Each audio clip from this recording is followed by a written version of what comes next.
Hi, welcome to Tool School. Today we're going to talk about garden cutting tools. Fiskars is very well known for our garden cutting tools, especially in the US, but not everything is very well known about how the tools work. So I am Dan Cunningham. I'm an engineer here at Fiskars. I've been with Fiskars about 15 years this month.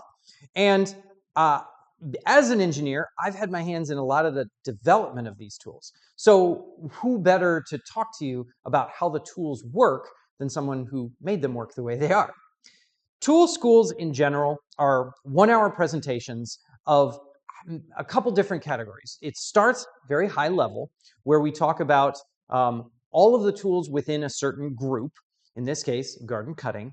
We break them up into categories to often help you understand when you should use one tool over another.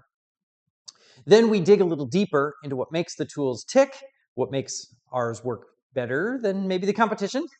And then we'll talk also about cool tools, sets of tools that might be new or they might be unique, that they help to exemplify certain things that you might have learned in the first couple parts of these tool schools. Now, in general, we have more than one tool school.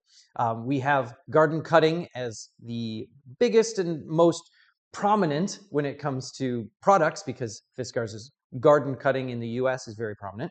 But we also have paper crafting and sewing and kids and hardware and fixing and lots of different things. Some of them are recorded, some of them are not. We're building out the library. But we've been doing this for almost 20 years before I was here.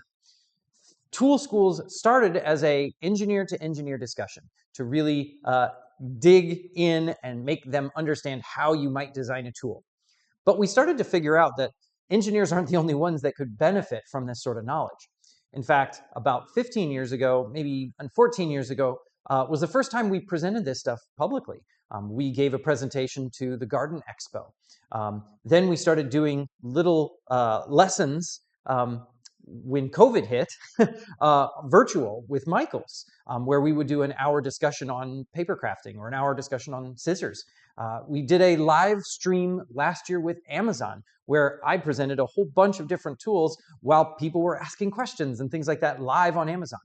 And now finally we are doing the recordings. Not just consumers that might want to know this information, but our customers also love to understand and learn this stuff. We have buyers that become new to a category and they might want a quick and dirty overview of all the things. I have traveled a couple times a year to meet with those, do an in-person tool school. Happy to do these things. But in general, the idea is to build a baseline for everyone who could go to our shelves and understand when you might use one tool over another and why this tool might be worth an extra $5 to buy, because it might be just that much better, might have that much more value. So without further ado, let's start into what I talked about at the first part of most of the tool schools, that high-level overview, where you might help learn what tool might be the right tool for the job. So we are going to start very high level at what the function of the tool is, or maybe more importantly, what the need that the consumer might have. And we're going to start with, okay, they've got something they need to do with a tool. Is it moving the material? Is it cutting the material? Maybe it's just growing the plants. We have tools for all of those things. When it comes to moving materials, you might think of scratch tools, where you're trying to move the dirt out of the way, or shovels, where you're digging, or even those pop-up kangaroo-style bags that you're removing weeds from your garden. All of those things are moving material. Now, we do have a lot of cutting tools for cutting material. It's something that Fiskars is well known for, 376 plus years of experience making sharp metal objects. Really, we're very well known for the cutting tools in our portfolio. But in the past, we have also even dabbled into growing. In the future years, you might see more about indoor gardening, indoor growing, but even historically, we've made planters that helped the plants to grow. We've made rain collection units that are there to collect rain from your roof and then use those to help grow your garden. In fact, those rain collection units can be seen on, I think it's season 2 of The Walking Dead. So it's kind of fun that we have had these experiences to be in many different categories. Now, at the same time, Fiskars, while being very well known in all of these categories, the cutting tools are often the ones that are the most confusing to consumer. And sometimes it's because we have such an extensive array. Now, this will be the focus of today's tool school. This is garden cutting, because hopefully we can help you figure out when you should use one tool over another. So to help you decide that, to help you decide when you might use this tool or this tool, they look similar. They're both cutting tools. You hold them in one hand.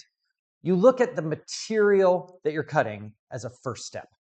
And we can break that material into two different categories. One is the material you're cutting is flexible.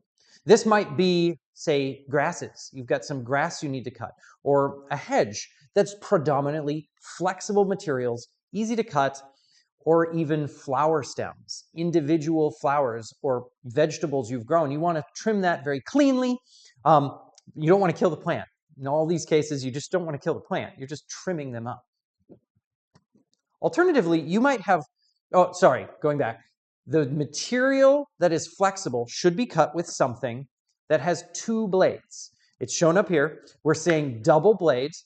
So if you think about something like a pair of scissors, a pair of scissors has two sharp blades for cutting flexible paper. So that follows, that tracks. You've got a flexible material like paper, but in this case, we've got garden scissors, which are basically like garden scissors, but we've also got these snips, which let me go into more detail in the next slide. Because alternatively, instead of a flexible material, we might have a rigid material.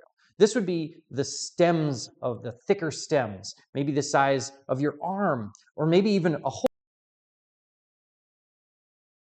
cutting that are rigid, and you might need a new different tool in order to cut it. That tool consists of one blade and one support. So it's only sharp on one side. The other side is intended to hold the material in place. Now, the reason there are two different styles of blades here come down to the difficulty of the cut. So a rigid material is going to be more abusive to the tool. So you need something that's more durable. So it's going to cut through not just the first and the second time, but the 1,000th time or the 5,000th time. It successfully cuts. Whereas if you have a flexible material, it's not quite as difficult to cut through, but it's slipperier. So you need something that's sharper for it to be able to bite into it. So if you have a flexible material tool, one that has two blades, those blades tend to be sharper. And there's two of them. So it grabs the material and then slices through. But if you try and cut a rigid material with a flexible material blade, you might damage those blades because these aren't intended for that. And if you try and cut a flexible material with a rigid tool, one that has one blade and a support, it might not be sharp enough. It might fold between the blade and the hook because they have different goals in mind. So digging a little deeper, say double clicking on flexible material tools, there's a couple different categories of those tools that you might see that are intended for cutting flexible material. The first might be shears. So those might be grass shears. Those are hedge shears. A pair of shears is intended for cutting lots of little things very quickly, flat. And so you have long blades. And those long blades, like a pair of scissors, will be able to cut all the way down the length of that blade. So you want a nice sharp blade that'll cut this green growth, flexible materials, and it'll cut it all the way down. So it's long lengths. Grass shears are basically like hedge shears, but those aren't for cutting hedges. They're for cutting grasses. So maybe they're a little bit shorter.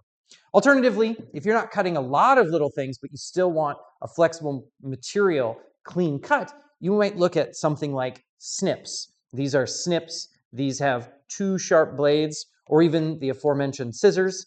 These are basically two sharp blades, and they're intended for cutting stems or thin branches, things like you're harvesting your vegetables. You might want to use a snip or a scissor to be able to keep the plant alive after you trim it, because the sharp cut is the cleanest cut. There is a third category. Those might be knives, grass knives and machetes. Those often have a single blade, so they don't quite fall into that double blade category, but they are a sharper edge for you. Maybe you have to bunch the grass up and then cut through it. This is intended for that flexible material. On the flip side, if you have a rigid material, these rigid materials might be branches or stems that are bigger than what you could cut with a simple scissor. That's going to be tougher to cut, so you need a more durable edge. And we need a couple different types of tools depending on the size, because these rigid materials might range from the size of a pencil or even thinner, but still being rigid, or they could be the size of a tree, for instance. So we have a couple different tool categories that help you to do all of those things. The first are called pruners. Pruners are specifically one-handed tools. So a tool like this that you're going to cut with one hand, and they have a jaw opening that gets to about 1 inch in size. Another way to think about it is, I call it the rule of thumb. Your thumb size or smaller will be doable within a single-handed hand pruner. There's 3 reasons to have that capacity limit built in, that 1 inch about. The first is the strength of a human. So I'm male, young-ish. I've got slightly above average hand strength, but our tools want to serve everyone, including those with lower hand strengths. So we have a maximum limit that we understand that how strong people are. So if people are only so strong, we want to make sure that the trees they try and cut or the branches they cut will be able to be cut by them. So their one hand squeezing has a certain strength, so we make sure that the branches aren't any much bigger than 1 inch. Now, if you have something bigger than your rule of thumb, something bigger than your thumb, you don't usually use a hand pruner. You might use a lopper. So loppers are a little bit different. Loppers are designed to use your 2 hands. So you're using your arms instead of your hands. You have more strength in your chest than in your individual hand. So now even the average person is stronger. Additionally, we get some leverage out of it, which we'll talk about leverage later on when we dig deeper, but understand that you just have more capability. So you can, in this case, cut something up to about 2 inches in diameter for the largest loppers. Here, I could say it's about, I guess following rule of thumb, it's about the size of your wrist. So something the size of your wrist or smaller could be cut with a lopper. You've got the strength, but that brings up the second reason that we try and limit these things. The first was your strength. The second reason is the health of the plant. So a plant in general, in most cases when you're pruning it, you're not trying to kill it. In some cases you are, obviously, but we want healthy cuts. And so you want to be able to cut through in one motion. You don't want to have to hack through multiple times. So whereas you could take a hand pruner and you could, say, try and bite through this side and get through part of it and then work your way around this side, that's not the healthiest cut. So in general, you want to make it through in one motion so that capacity is limited. The third reason, which is minor, is that the strength of our tools is limited. We want to make our tools strong enough to be able to do the toughest tasks, but we don't want to make them so bulletproof that they become too expensive. So by keeping the strength of the tools in check, so if this is the requirement, we make the strength of our tools more, but we don't want to make it so much more that it becomes needing to be exotic steels or made of titanium. We make sure it's something that is within the regular consumer's reach. So what about products? What about a rigid cut that's bigger than the size of your wrist, that 2 inch capacity? Well, here's where you move to things like saws or axes. So a pruning saw can do a great job of cutting through things significantly bigger than, say, your wrist. This is a fairly short tool, but it has a long enough blade that if you imagine, you can cut through something 6 inches in diameter with a pruning saw like this. And yet this tool can still fit into your back pocket. You can carry it with you. Very easy, put it in your bucket as you come outside. So this is a tool that's often very handy to have for when you have those bigger cuts. And an axe, that's when you're taking down a tree. We'll have a little bit of information more on axes later on in the cool tools section, but just understand that it's a lot more work to do because you're taking little bites. Like the saw, you're taking little bites, but those are generally a little bit tougher to do in a single strike, cutting down an entire tree. But by taking those little bites, we're able to utilize more of your strength over a longer period of time that you can eventually cut through a bigger thing. So those are all very important ways to categorize tools based on what the material is that you're cutting. rigid, flexible. Now again, let's recap. When you have a flexible material, you're going to look for something that has two sharp blades. Again, those blades are sharper. They're able to bite that flexible material and cut them, but they don't have to stand up to the rigor that a rigid material might have to stand up to. So when you go to a rigid material, we go with something that has a single blade and a support. That support holds what you're cutting, and then that blade is able to cut through from one side, and ideally in one slice, so that you can cut through that rigid material better. So let's dig a little deeper into what are the technologies that enable the consumer to be successful. Here, I'm going to say they include different technologies, but I don't mean digital technologies or the internet, obviously. These aren't computer, or these aren't even powered. These are human powered. But the technologies I'm talking about are the engineering tricks that we can put into these products in order to make them work better. And by work better, because these are human powered, I often mean you want to make cutting more enjoyable, make them easier to cut, make it feel better to cut than than the other alternative, which is a difficult thing to cut. So we're going to start with some of these technologies on how to make cutting easier.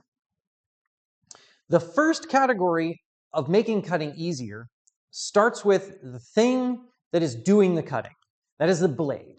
So having a good blade is important when our goal is to make cutting easier. So let's dive in a little bit. What makes a good blade? Now we have a good mnemonic. Can't say that. Mnemonic on what makes a good blade, and that is the 3 S's of a good blade. There is sharp, slippery, and skinny. So sharp, slippery, and skinny. I'm going to switch over to a different view so we can talk about each of those sharp, slippery, and skinny in a little more detail. The first thing is all about sharp. And I've alluded to it when I've already talked about the difference between flexible material cutting and rigid material cutting. But when you have a sharp edge, what's happening with that blade when it dives into a material is that wedge, that sharpened edge, is slicing down into, say, this is the material. It's starting to slice down into it. And the more and the easier it can sever those things, the finer of a point it comes to, the easier it does to make a slice. But there's a limit to that, because the sharper you make it, necessarily the less durable that edge is. These are not razor blades out there trying to cut a tree branch. They are sharpened to just the right amount. And what I mean by just the right amount is different for when you're using a 2-bladed tool for cutting flexible material or a 1-bladed tool for cutting a rigid material. So they're different. So the correct amount of sharpness is more important than the ultimate sharpness. So we have tuned these things over the years so that our pruners, which are intended for typically rigid cutting, those are going to be great. It's going to have the right angle so that it'll cut through those things easily, but it'll stand up so it's not just the first cut, it's the 1,000th cut, it's the 5,000th cut. That is still easy. So those sharpened edges are important to have the right amount of sharpness. So again, that was the first S, sharp. Now, the dirty secret here is that sharpness is mostly standard to the industry. In fact, any competitor can buy our product and measure that sharpness and say, just copy it. So we really don't see a lot of uniqueness when it comes to that sharpness, other than making sure that the right sharpness goes with the right tool. But where we can see uniqueness is on some of these other S's. We have slippery. So slippery is a little bit different. Slippery is similar to sharpness, but you might think, why is slippery make cutting easier? Yeah, maybe I guess stuff doesn't stick to it, you might think. Well, imagine now back in your mind's eye again, we've got this branch here and the blade is going through. And the sharp edge, that leading edge, is very important for the severing. So that's the first S, sharpness. But after you've severed, that branch is rigid. It's whole. It was alive. So as the blade is slicing through, you've got blade that is now being pinched by the branch that's already been cut, but it's still being pinched. That pinching action translates into resisting force. It's pushing against you. The pinch is pushing against you. And so, how do you reduce the ability for a pinch to push against you? You make the material slippery. So by making the material slippery, now the wedge that's sliding between these two pieces that are pinching the blade can't push as hard against you. So we're able to make the cutting easier by making the blade slippery. You might have noticed that a lot of our blades are black. In fact, I can't hold it against my shirt because it's hard to see. So a lot of these blades are black because they have a slippery coating. So let me zoom in. Even further here. I have two different products. They are pretty close to the same, but you can tell one's got a black blade and one doesn't. What's happening here is we put a coating on one blade and we left the coating off on the other. So here, that one's going to be too impossible to cut through. So I'm going to try and cut through this branch. This is a pretty big branch. You know, it looks only the size of my finger, but this is a dried hardwood dowel, so it's about double. So if I try and cut through this branch with this blade, you can see I have a lot of trouble. In fact, I don't think I can do it with my one hand. Whereas if I take one that has a slippery coating, now the sharpening is the same, but now I can make that cut significantly easier. That blade is able to resist the pinch. The pinching that the dowel is doing is not able to push against me as hard. So these coatings are really important to be able to cut through those rigid materials with ease. In fact, this is a black coating. We have silver coatings. We have gold coatings. We have shiny coatings. We have gray coatings, and all of taking the material, the edges, which normally isn't very slippery, and we're adding a slippery coating. Now, at this point, most of our slippery coatings are actually PTFE, which is a fancy name for Teflon. Teflon being the brand. We don't use Teflon. We use the other generic material, PTFE. Now, this Teflon PTFE is a great material. It makes something very slippery, while at the same time being very cost-effective. Unfortunately, in the last decade or so, we're starting to learn that the methods of applying those are not always the best. PFAS is what you hear about. We are actively looking at different ways we can make slippery material affordable. We don't have good solutions now, so these are still PTFE, but we are working with our suppliers to make PFAS-free slippery coatings. So watch this space, I guess, because you'll probably eventually see a lot of these new materials that are still slippery that should still be cost-effective. So that's slippery. So we've got sharp, the sharpened edge. Slippery, the faces that are being pinched. And we've got skinny. Skinny is very similar to slippery, again, imagining that wedge getting pushed through. But now, the wider the wedge, the more that branch can push against you as you're slicing down through the branch. There is one specific thing that is different about ours in a lot of cases, and that has to do with the difference between forging and stamping. So a skinny blade is important, so it's not too wide. There are competitors, I won't mention names here, that use forged blades.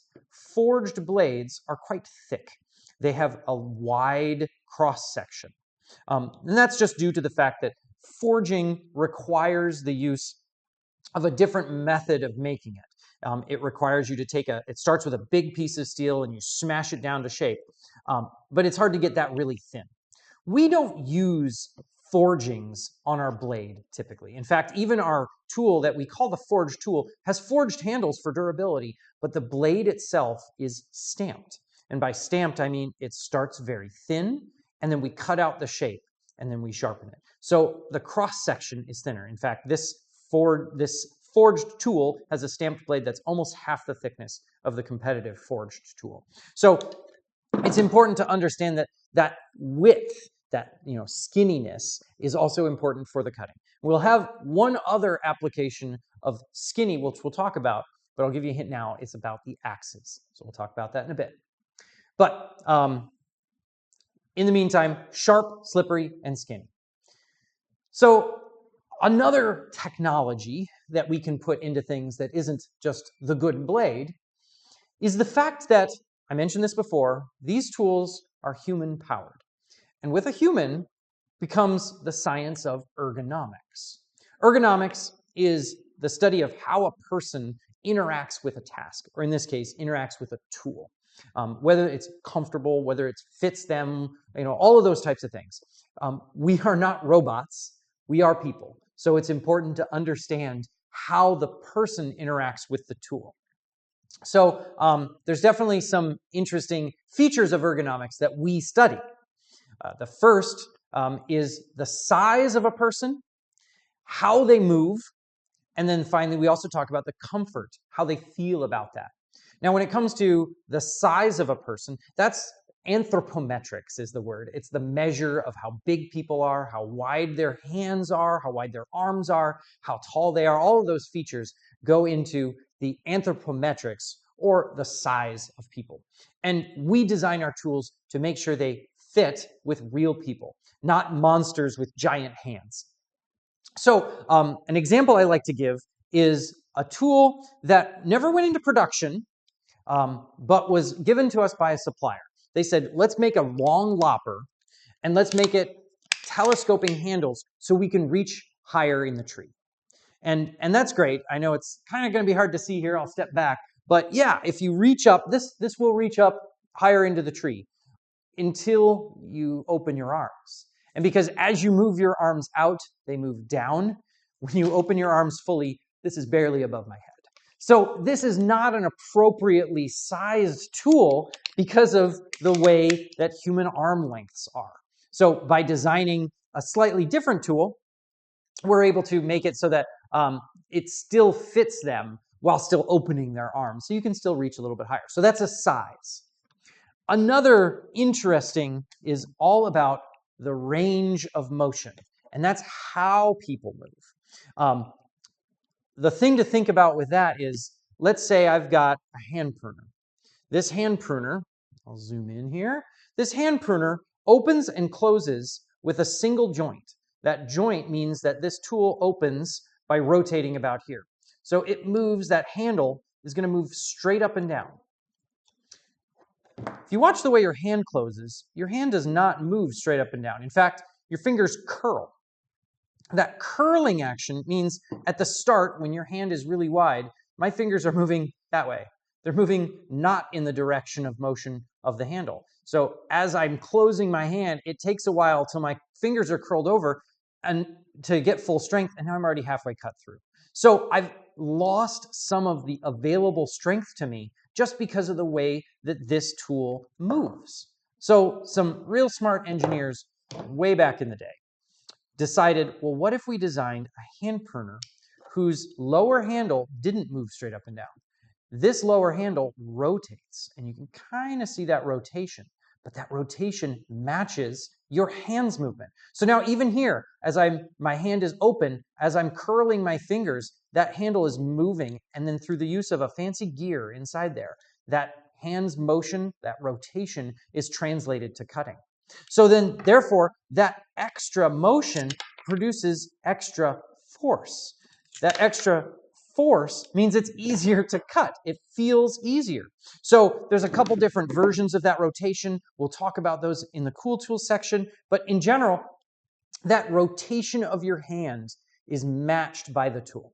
Now, it's fun. If you take these tools to the robots in our test lab, it does not measure much difference between a traditional tool and this rotating handle tool, the power gear. And that's because the robot does move straight up and down. It's measuring force straight up and down, not the rotation. In fact, in order to detect the difference, we had to build a special fixture that instead of the thing moving straight up and down, it's pulling on a strap, and that strap is rotating around. So it's hard to really notice that from the robot and from the data, but as soon as you pick that up, you can really feel that difference. So it's very, very neat.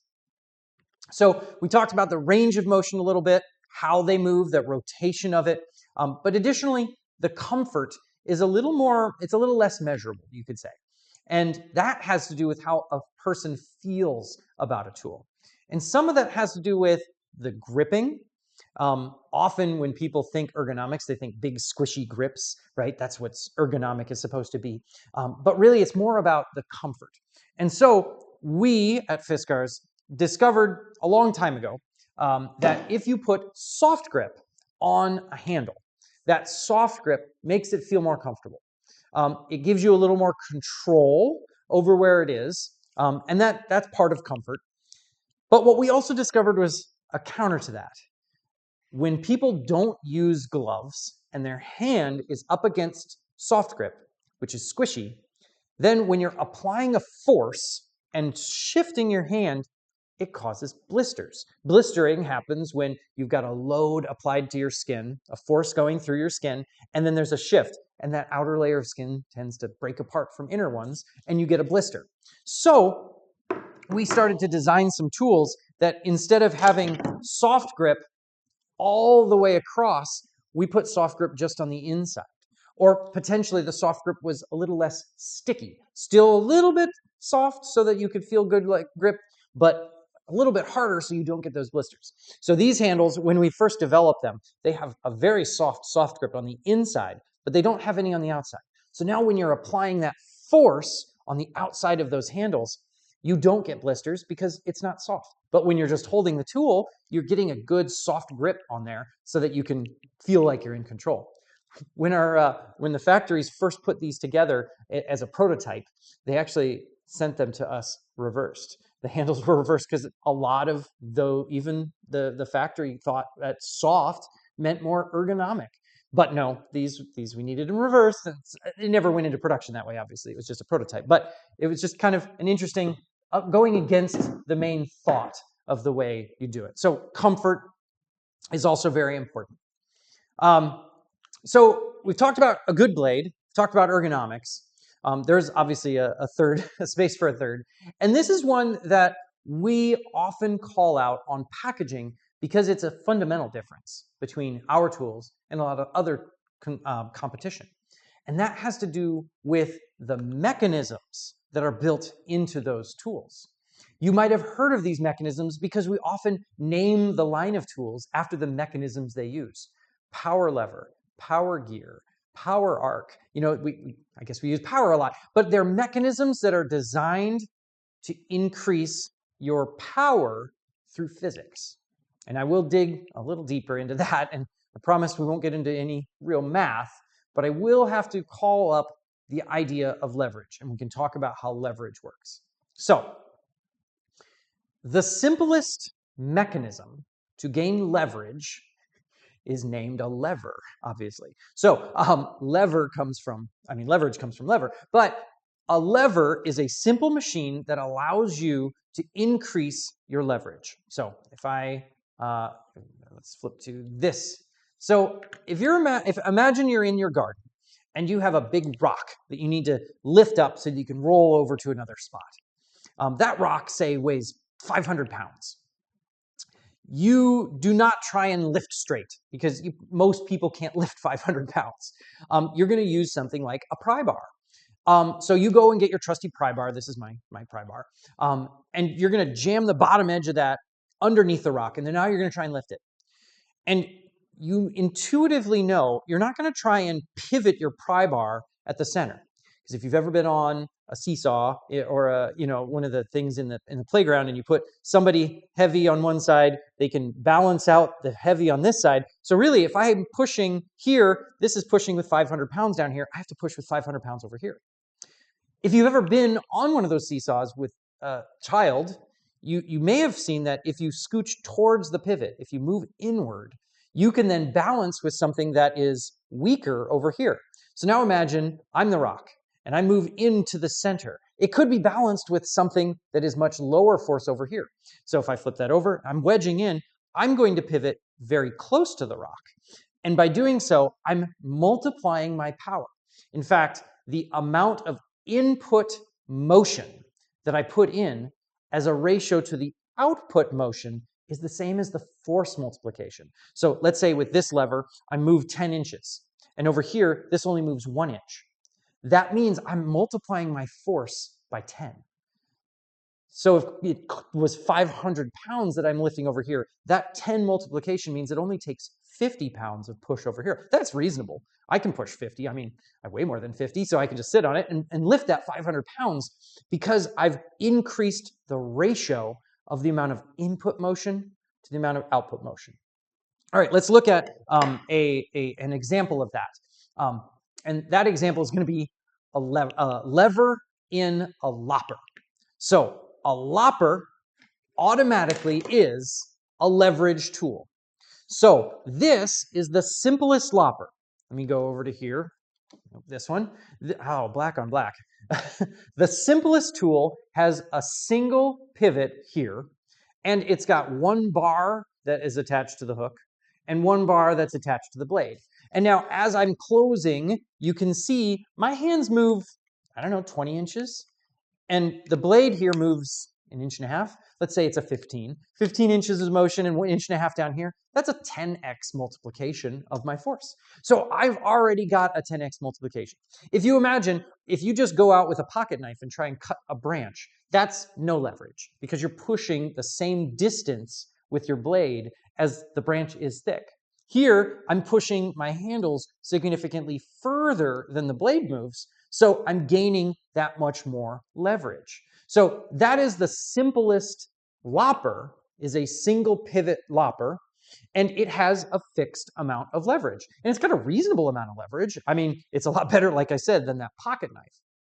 But what's the simplest way to make a longer leverage? Would actually be to increase the length of those handles. And we do that. We make different sizes of loppers. It's right over here.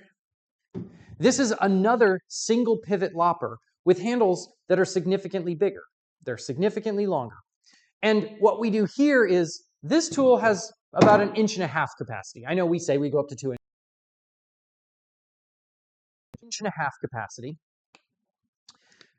When we have longer handles, we're able to get more force so we can make a larger capacity. This one's got 1.75 inches capacity. So that larger capacity is because you have more force from your handles moving more. So those handles moving more means you have more leverage, which means you've got more force. You can cut bigger things. There's a downside to that. We can't make these too long. You know, as your handles get longer, they often get more flexible, they get heavier, they need to be more durable because they're taking more force. So there's a limit to that. The longest single pivot lopper we make is about 28 inches long. It's about the limit before we have other problems. So there's got to be another way to gain more leverage, right? Well, it isn't just about how long the handles are. It's not just about how long the lever arm is. If you remember back, it's more about the ratio between how much input motion you're putting in versus output motion. So we have a different technology that we call power lever. I know, a little confusingly, it's, they're all levers, but this is power lever. What power lever does is it doesn't make the handles any longer, but it makes the handles move more. So if I do an overhead view here, if I have a single pivot that I open to that 1.5 inches, you can see it goes about that wide. Now, if I've got a power lever whose jaws are going to open to that same 1.5 inches, but the handle moves that much further. Now, if this was the start point, and this is single pivot, and this is power lever, we've moved the handle almost twice as much, with the jaw opening the same amount. I mean, the way it does it is through a complex system of sliding pivots. You don't need to worry about it. Really, all you need to worry about is how much further that handle moves. And by moving almost twice as much, we used to be able to say that power lever was 2x more power.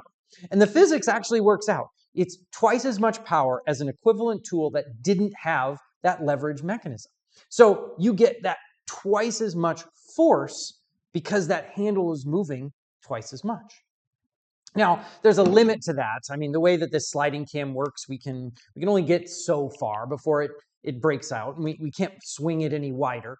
So there is a third mechanism that we often use in loppers. This one we call power gear because it has a gear built into it. But fundamentally, it's the same thing. The sliding action, the handle moves that much further. It's almost 3 times as far as if you didn't have a mechanism at all. And so we've traditionally been able to say that the power gear can provide up to 3 times more leverage over one that just didn't have one at all. So there was no leverage at all. Unfortunately, we understand that 2x and that 3x might be a little deceiving or misunderstood by consumers. We no longer use that 2x and 3x, but we do still say level 2 and level 3. And so new packaging actually say level 2 super force and level 3 ultra force, but really the math still works. They are twice as easy as an equivalent tool without it and 3 times as easy as an equivalent tool without it. So significantly better between single pivot, power lever, and power gear. Now, loppers aren't the only place that we can gain leverage through using special mechanisms like this. Another example of that is when you're trimming hedges.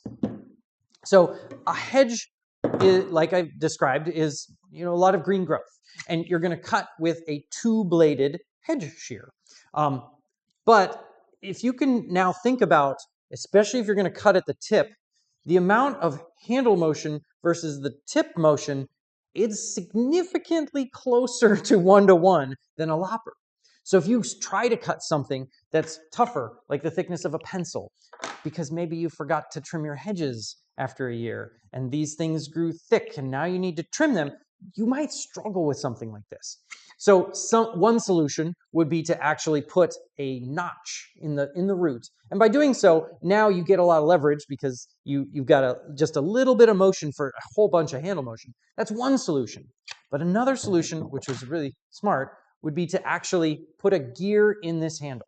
By putting a gear in, we're able to take a tool that normally, to open all the way to that capacity, opens this wide. And so now that same tool opening all the way opens significantly further. This is, again, almost twice as much. So this power gear, we can say it cuts significantly easier. And it does. And so it lets you cut those thicker branches. It won't be as thick as a lopper, for instance, but it will give you more leverage to cut through those tougher things just by moving your arms. It's nothing special. You're just able to make it through those cuts significantly easier. So those are some cool tools. We're going to continue to talk to some cool tools in the next section. So hopping back over to here, let's talk about additional cool tools that might be out in the market that you might not have seen before or that exemplify these things. And the first that I will talk about is loppers in general and how much of a range we have of them. I talked about 28 inches is the longest single pivot, but we do have a 32-inch power gear. We've got a wide range, including all the way down to, this is a short little 15-inch.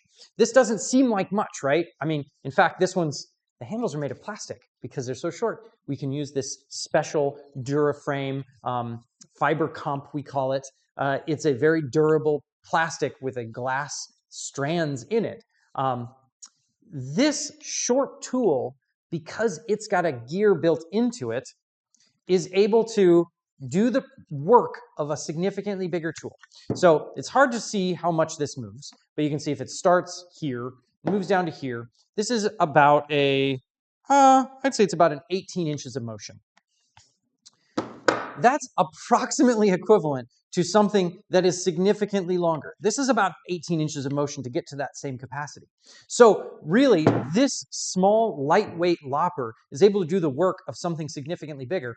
And because of that gear, because that lopper is built in there, or that leverage is built right in there.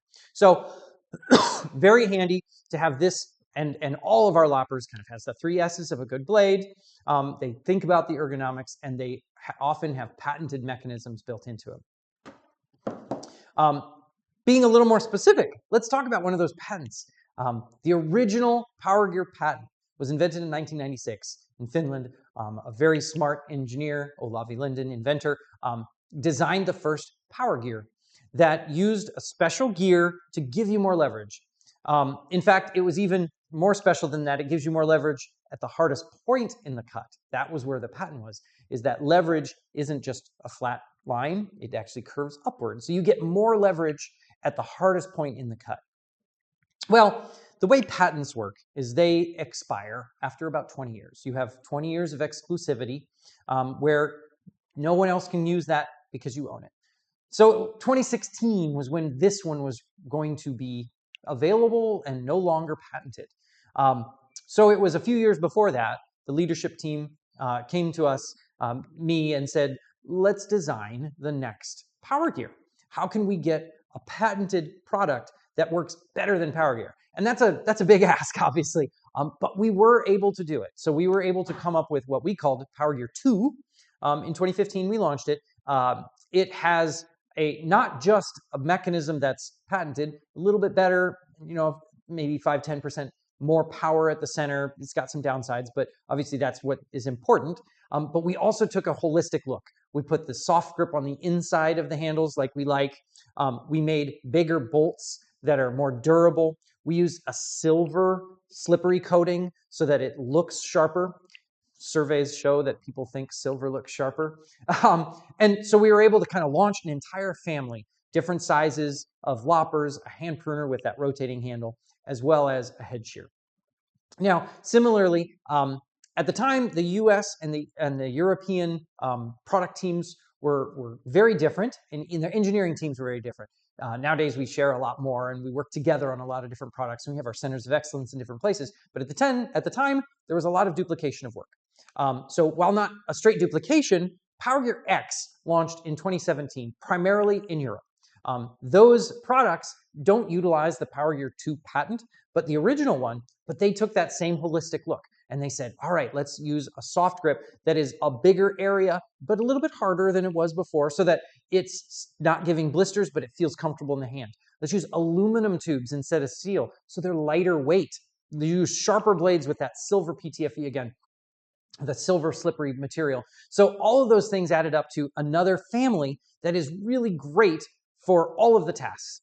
Now, currently, Power Gear 2 is almost exclusively sold in the US, and Power Gear X was, for many years, almost exclusively sold in Europe. Now there's a lot more cross-pollination.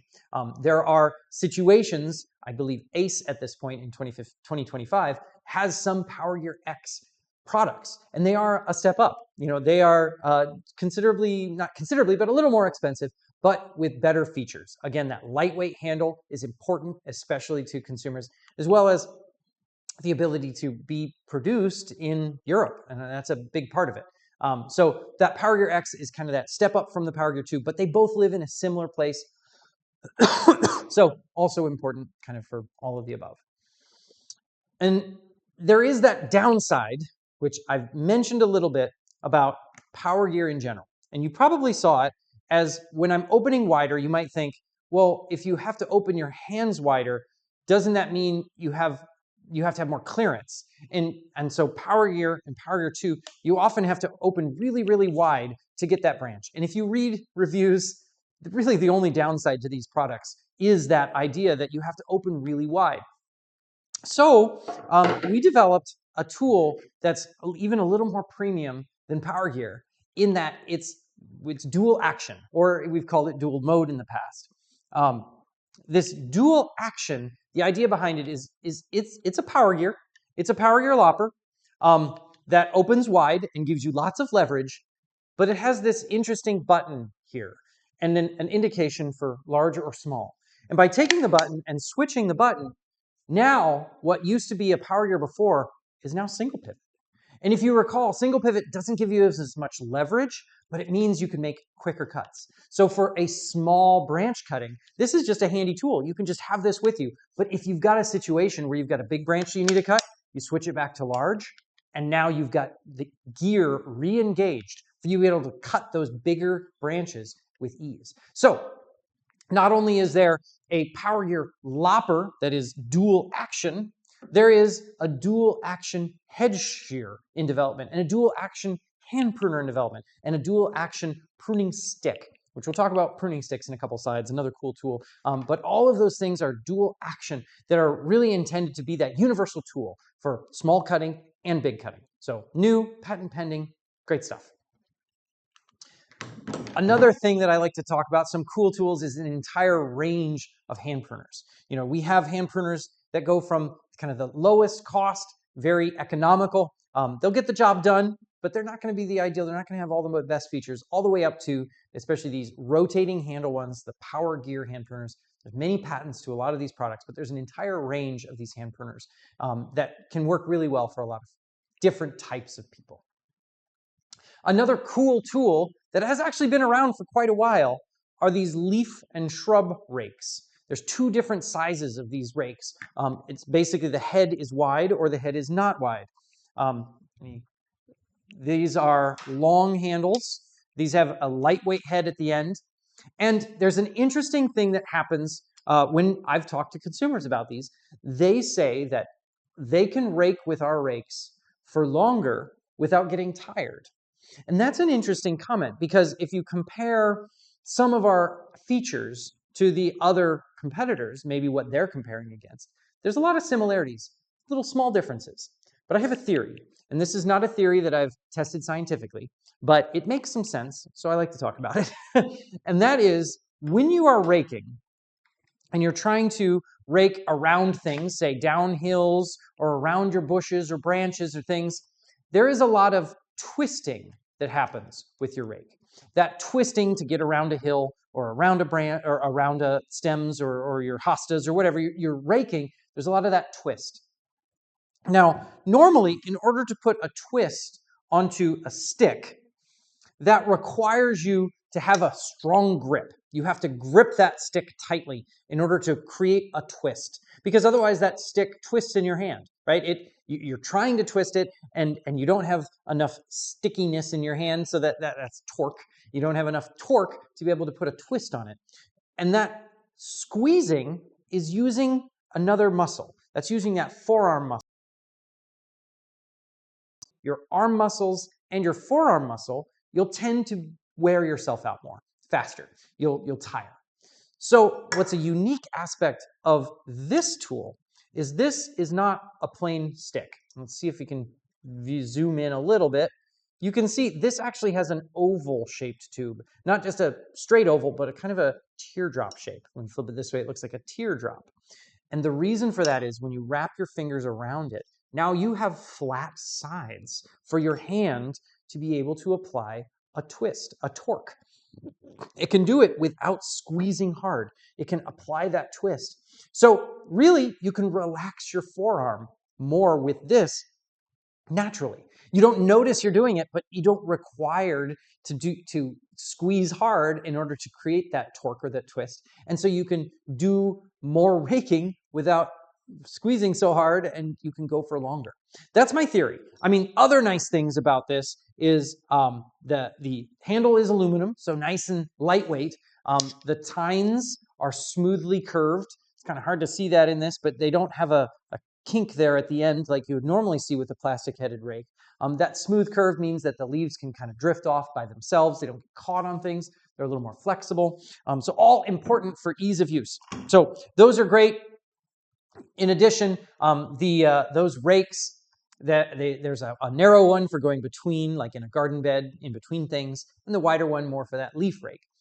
In addition to that, there is a set of system tools that we've developed, the original ones being quick fit. There's a new set of system tools coming out. These use the same teardrop-shaped handle. So important for a lot of the tasks, but especially over in that picture, there is a gutter cleaner. The gutter cleaner, the things that you're scraping with are offset from the tube. So it's very important to have that teardrop-shaped tube so you can add that torque and that twist. So ergonomics in there when you're understanding the work that you have to do by squeezing. Okay, another tool, which I briefly touched on and I said I would come back to, that Fiskars is actually quite well known for, is our axes. So Fiskars axes are very well regarded because they're very well made. They're made in Finland, and they have a very well shaped head. very lightweight head, and they were essentially the first on the market that used a full plastic handle that actually encapsulated the head. So this plastic fully surrounds the head all the way around, so the head cannot come out.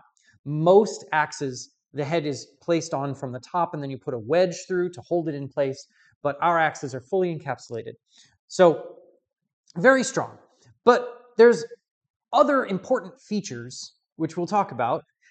The first is sharp edge. These are ground very sharp. They have a proprietary sharpening method in Finland that makes a very, very sharp edge. Cuts paper, and so therefore it cuts branches really well too. So it has sharp. It has slippery. These gray coatings are actually that same low friction slippery coating. It's like a PTFE again. This allows that axe to slice through and have the branch or the tree not be able to squeeze it as hard. Well, it squeezes it, but it can't resist it. So we've got sharp, we've got slippery, but skinny is a little interesting, because if you think about what happens when you are splitting with an axe, next slide, there's two different kinds of actions that you're doing with an axe. You're either chopping wood, shown in the video thing down here, or you're splitting wood. And the fundamental difference there is if you're chopping wood, you have a tree that's growing up and down, and you're slicing into the side. And it's going to take more strikes because you can strike in deeper with each strike, but then you're just whittling it away. Each strike gets a little bit deeper, but you're not trying to go all the way through. So in that case, you want a head that is sharp, slippery, and skinny. So this head is very narrow. It's the narrowest wedge that we can make and still be supporting itself, so that each slice goes as deep as possible. And we make claims on how deep it can chop the tree.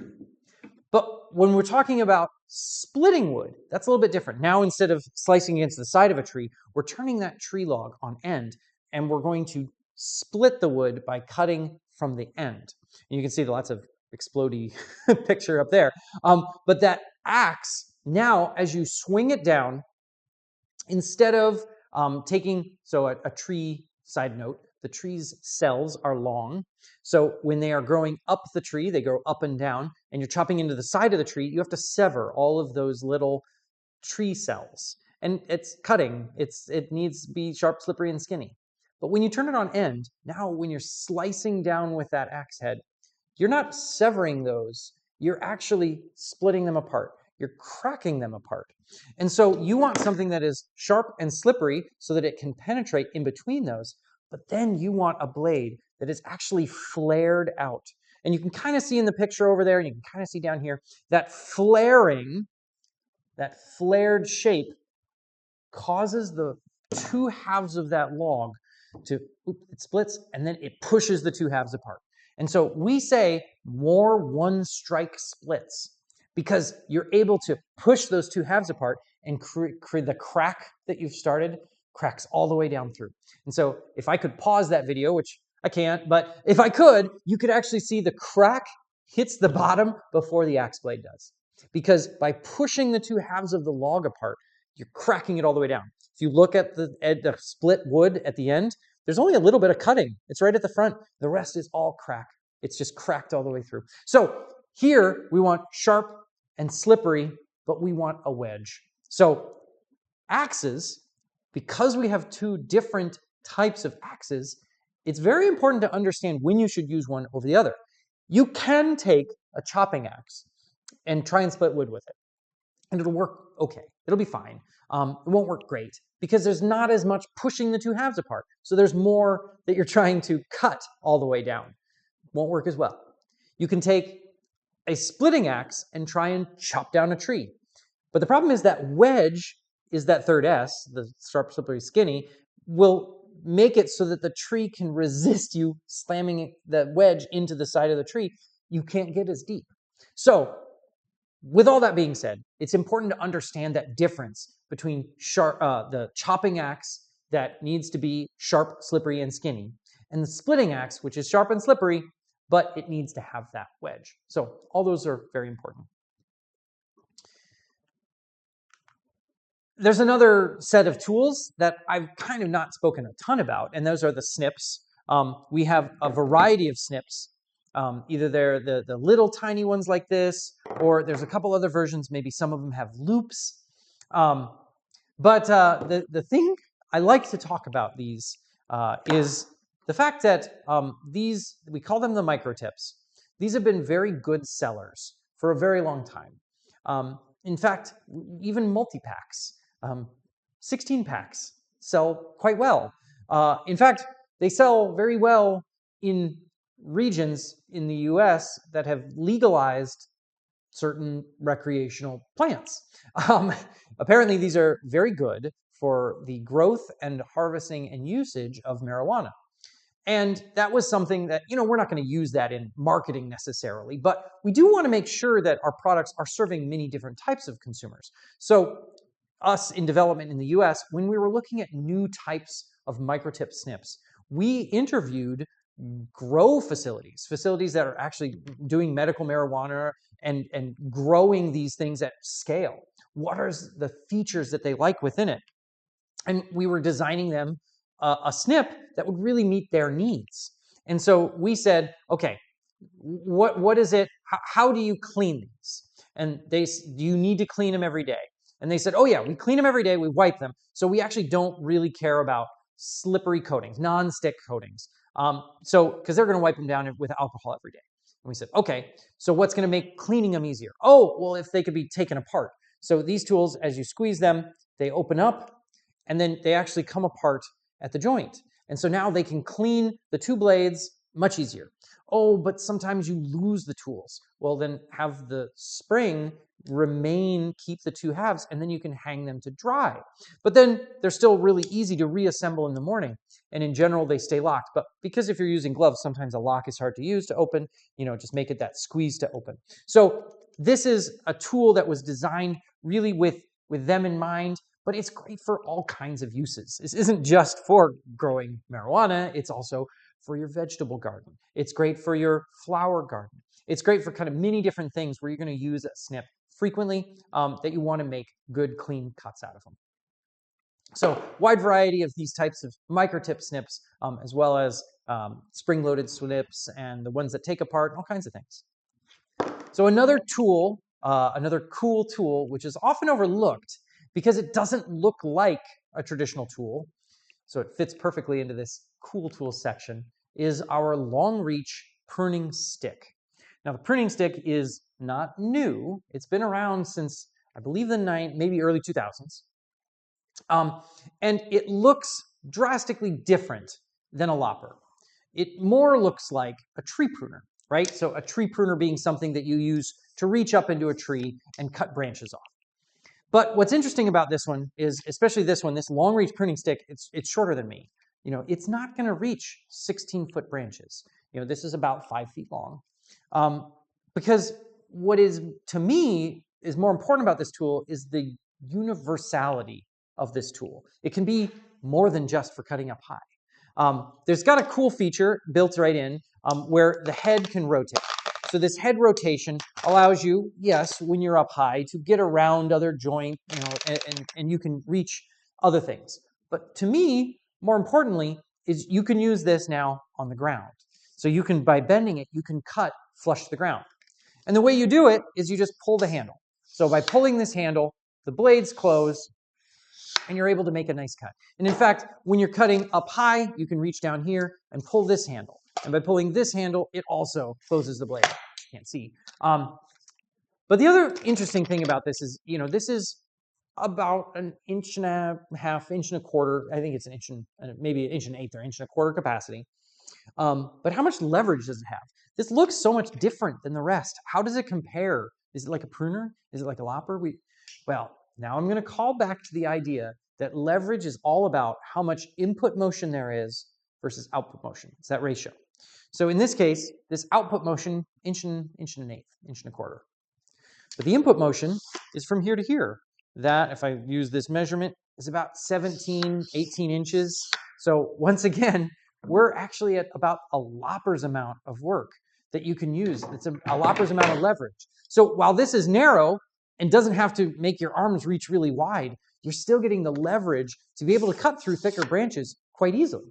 So we have a version, a long reach pruning stick that is this small version, the short. We do have one that telescopes that lets you get higher. But to me, that universality of the moving head and the really lightweight tool, this is made of aluminum, is this cool tool that just exemplifies innovation that is just hard to market. It looks so different than the rest of the tools.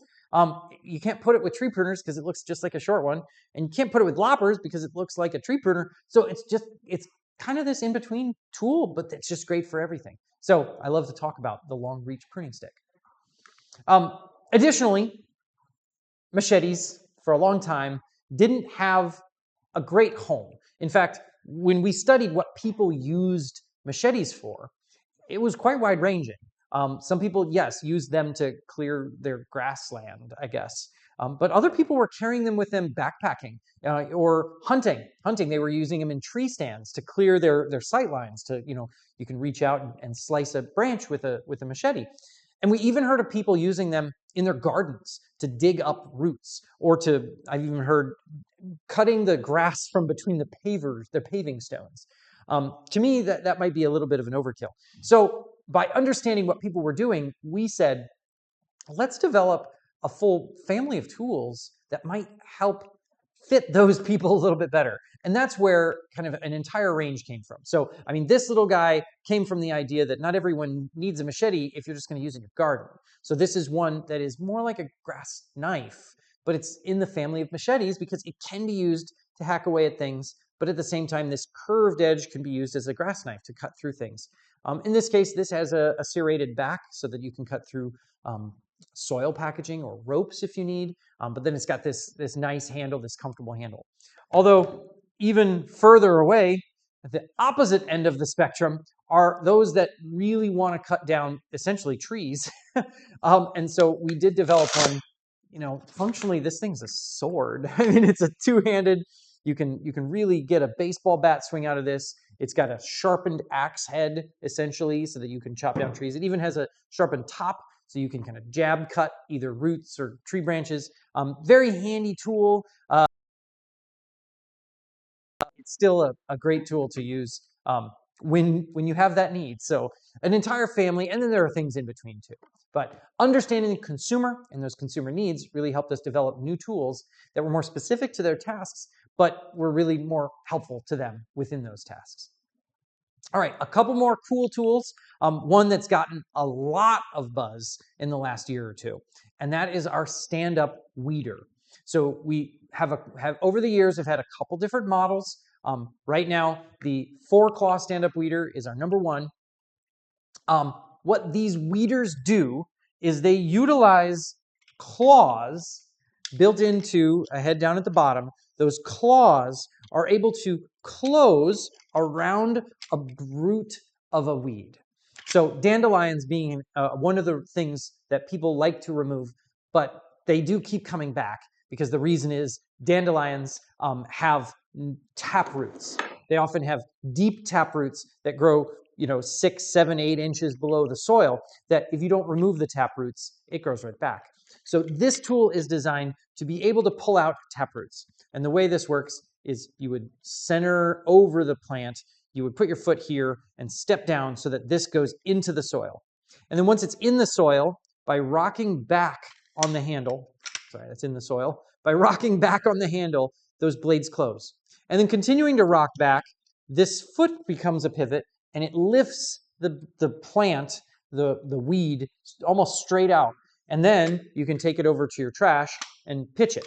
And so this tool has gotten, I would say, a lot of TikTok fame, a lot of internet fame, because it's a lot of fun to use, in fact. My kids really do enjoy using it. Sometimes I'm like, hey, don't take all of them, just take the thistles. I like to leave the dandelions because they're great for the bees that we have.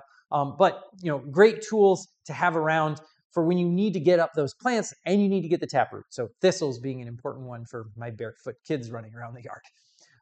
Another similar yard care tool that's an interesting technology is the non-contact reel mower, reel, R-E-E-L. This is what you might think of as an old-fashioned mower. This is manual. This is not powered. This isn't battery. This isn't gas. This is push-powered. So as you push it, you are pushing a series of curved blades that spin around in a drum, and then there's a bed knife at the bottom, a fixed blade, that the blades are slicing against that bed knife. So every cut, every time that blade is rotating, you've got this slicing action. Traditionally, it's like a pair of scissors, so one blade is scraping against the other, and you end up hearing that as it goes through, and because those blades are making cuts, they're cutting against each other in order to cut all of the grass that gets in between. But we understood that you can cut grass even if the blades aren't making contact, as long as the gap is small enough. And so we beefed up certain features of it so that we could back off the spinning part and the fixed part a fraction of a hair, just that tiny amount. So it'll still cut every blade of grass, but it doesn't slice against itself. And so the two metal edges stay sharper. It's easier to push. It gives it more inertia. So all of those features are really great for having a high performance real mower that is quiet. You could still mow it, at night if you want. It won't bother the neighbors. And it really does give you some good exercise because it is all you powering that thing. So it's also a satisfying thing. So other additional cool features, it's got a lot of height adjustment, as well as one of the wheels is inset, so you can go right against trim. But yeah, so some neat real mowers that are available. Not a lot of retailers in person carry them, but a lot of online places, because they're big, they're kind of heavy, but they have that niche of consumers that really do like it. So this is a new one, new for 25. These are our compact tree pruners. We actually call this Extend Control. So the Extend Control tree pruners are a new set of tree pruners that are intended to be a more flexible system than our typical heavy, say, 16-foot tree pruner. So let me demonstrate some of these interesting features that come with this tree pruner. The first thing you notice is it's not just one. In most cases, these tree pruners are sold as sets of things that you can modularly assemble or disassemble, which to me is one of the more important parts. If I've got something that I need to trim that's only 8 feet off the ground, I really don't want to carry my 16-foot tree pruner out there because it's so heavy. So in fact, I can take just one part of it. This one stick is significantly shorter, so I could cut easy things very nicely. In fact, you can see the handle here. This is attached to a string that runs right along the side of this, and as you pull that string, it closes the head. So it's kind of like the other pruning stick that you remember, and this is already short and compact. But built into this has got a telescoping feature. So as this tool telescopes, it gets longer. So now we have one size that goes from about 4 feet up to 8 foot. And we have another size that goes from 3 foot up to 6 foot, which doesn't seem like much, but is real, it's enough for a lot of jobs. Now, one thing you might have noticed is that string was going from the top all the way to the bottom. One of the main complaints that consumers have about tree pruners is that cord management. If the cord might be all over the place, you don't know where it is, and it might be draped way over there after you've got it set and you've got to disassemble and reach it. In this case, this cord gets pulled up into a cord reel. This reel will pull the cord, so that way when you're doing the telescoping, it's automatically shortening the cord, it's automatically lengthening it, and it's always keeping it right at hand, right next to you. So you're never out of reach of that cord. Now there's another aspect, and I said this extends from 4 to 8 or 3 to 6, but what about if you need longer? Well, that's where some of this modularity comes in. So each of these pieces, these heads, have joints that are connecting. So right now this is a gray button, and then for safety there is a second little action here. By pushing those two together, you can remove the head. And removing the head or removing the reel at the bottom means that you can store it easier. This can be placed in one place. You could change heads. There's a couple different sizes of these, one that rotates, or even you can put a saw end on this thing. But additionally, the tools, say I've got 2 of them, they connect together. So you can put the end of one into the bottom of the other, And then, let's see if I can do this in camera. It's kind of hard. By doing that on the end, you now have something that extends from 8 feet. Well, yeah, 4 plus 4 is 8 up to 16, the 8 plus 8, or in between. If you've got a 3 and a 3 that extend to 6 and 6, now you've got a 12 foot. So these are handy tools, and it's got the same features. This part extends, and the reel at the bottom is pulling it in and out. But you don't need to carry these things around all the time in their full length.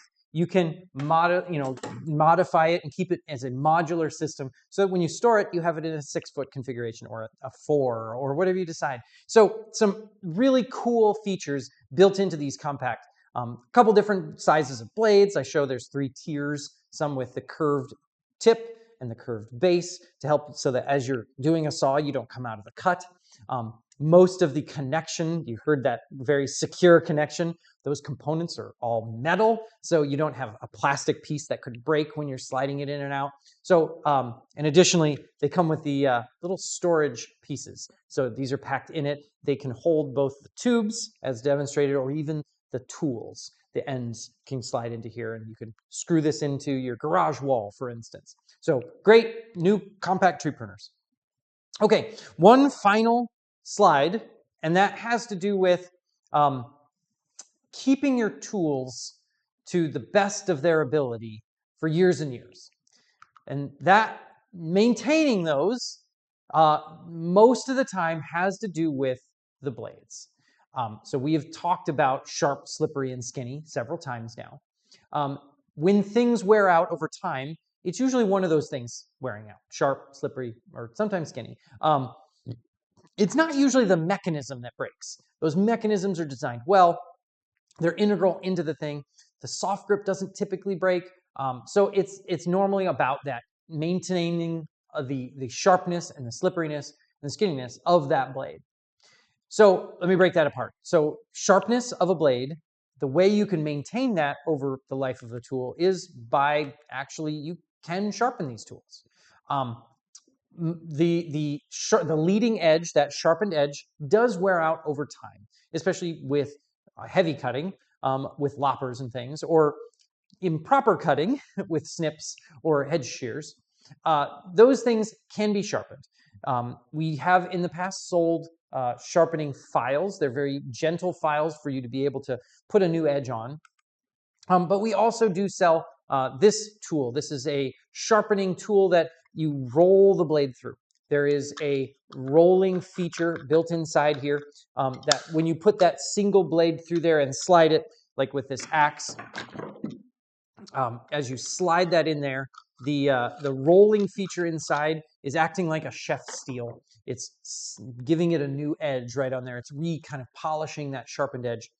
It won't take something that's damaged or completely dull back to new life, but it will bring the quality of that edge up some. And it's really easy to use, so it's kind of easy to just have. Great for machetes, great for axes. And then it really only works for kind of those one-sided tools because of the way the opening is, but you can use those other tools to sharpen like that gentle file. Now, when it comes to slippery and skinny, often those are paired together, and that has to do with keeping the product clean. So if the tool has a buildup of sap, for instance, that sap is sticky and is thick, so it's not slippery or skinny. So it turns into something that has canceled out the slippery and skinny. So keeping your tools clean, it can be quite simple. It could be a wet rag, a soapy rag. You could use alcohol. You could use oil to kind of rub them. But whatever it is, just don't leave it in water, for instance. So don't dip it into a bucket and forget it's there. But, a little bit of alcohol on a rag or even soapy water on a rag is fine as long as it's not set there. To kind of get the buildup of sap off it is also very important. Now, the last feature, since I kind of combined slippery and skinny, I've got room for one more, and that has to do with the tension on the joint. So especially for a tool like hedge shears, You need something that the blades are pinched together well enough so that they don't fold between the blades. But if you tighten it too much, you might have something that is hard to open and close. So having the right tightness of your tools and maintaining that tightness is important. And the way you do that is the same way we do it at the factory. If you hold up the tool with the upper handle and let go of the lower, it shouldn't fall on its own, but it still should be easy to move. And so by having something that holds itself up, but it's still easy to move, it's kind of just that right amount, that sweet spot of tension. Head shear like this has a knob that you can adjust that tension. So if you need to tighten it down to get through some tough material or loosen it up, it's really up to you. But most of the other tools have a standard hex head joint so that you can loosen it or tighten it. So sometimes it's a nut that you can use, a socket or a open-ended wrench, or a crescent wrench.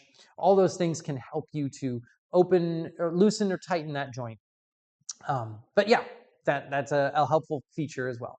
So I hope you have learned something from all of this tool school. I've talked a significant amount at this point. So I hope you've learned something. Thank you for watching. But as my last call out, I'm going to put my email right there. My email is dan.cunningham@fiskars.com. And it's important to know that I answer questions, technical questions about products very frequently. On a weekly basis, I get emails or calls from sales team members, from product managers, from different groups saying, hey, can you help me remember the difference between, say, this and this? Or, hey, what's an equivalent tool that maybe is at a little slightly lower cost? Or, some of those types of questions. And I'm always happy to field those. So again, thank you for watching. And as a final, if you have any additional questions, feel free to email me or ping me on Teams. You can find me that way too. But thank you very much, and enjoy your day. Thanks.